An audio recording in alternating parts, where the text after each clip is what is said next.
This naturalrefrigerants.com article is being read by an automated voice. Turboden starts up, world's largest steam-producing heat pump, which uses isobutane refrigerant. By Paulia Pencheva. Published April 22, 2026.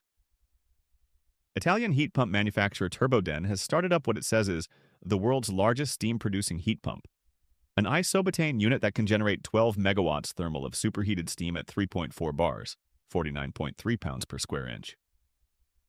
Delfor, a manufacturer and distributor of papers for the tobacco, pharmaceutical, food, and label industries, installed the heat pump at its paper mill in Tervakoski, Finland.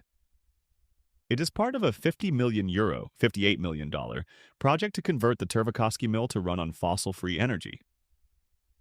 Turboden announced that the heat pump was started up on February 17, 2026. The heat pump is paired with a mechanical vapor recompression (MVR) unit, enabling it to deliver steam at 150 to 180 degrees Celsius, 302 to 356 degrees Fahrenheit. The MVR unit takes the low-pressure, low-temperature steam from the heat pump and recompresses it to raise its pressure and temp. Waste heat from the paper production process is used as the heat pump's heat source.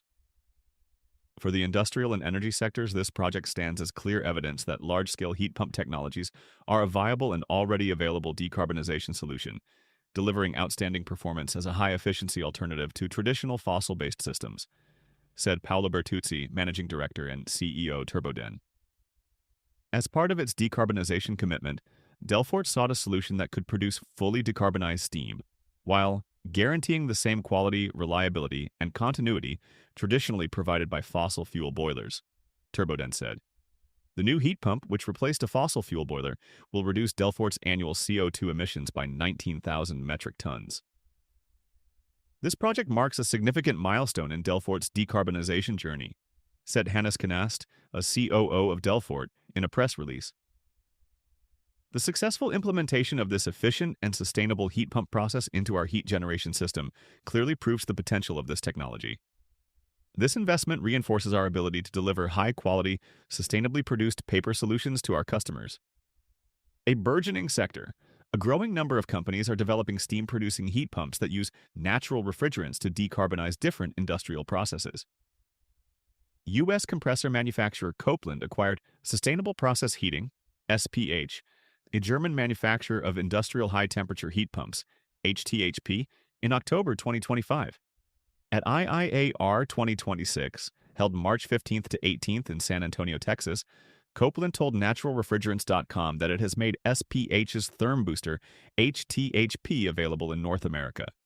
The unit delivers steam and pressurized water at up to 180 degrees Celsius with nominal heating capacities from 0.4 to 1.5 megawatts at 114 to 427 tons of refrigeration, using hydrocarbons or HFO refrigerants. There are currently 7 therm booster heat pumps installed in Europe, with a roughly even split of those using hydrocarbon and HFOs, per Copeland. Prior to the acquisition, a high-temperature butane water heat pump from SPH was installed at a Takeda manufacturing facility in Vienna. The heat pump, which is used in the production of pharmaceutical products, has a capacity of 1.2 megawatts, 341 tons of refrigeration, and can generate steam at up to 195 degrees Celsius, 383 degrees Fahrenheit. In late 2025, Norwegian manufacturer Enerin announced that it would supply a 1.2 megawatt high-temperature heat pump that uses helium as a refrigerant to the pharmaceutical company Roche, Switzerland. The system will be used to produce steam for the chemical production process at Roche, Switzerland's facility outside of Basel, Switzerland. The heat pump produces 171 degrees Celsius, 340 degrees Fahrenheit, steam year-round at 6 bars, 87 pounds per square inch, and uses waste heat between 30 to 40 degrees Celsius, 86 to 104 degrees Fahrenheit, from a cooling circuit as a heat source during the summer, and river water at 2 to 4 degrees Celsius, 36 to 39 degrees Fahrenheit, in the winter.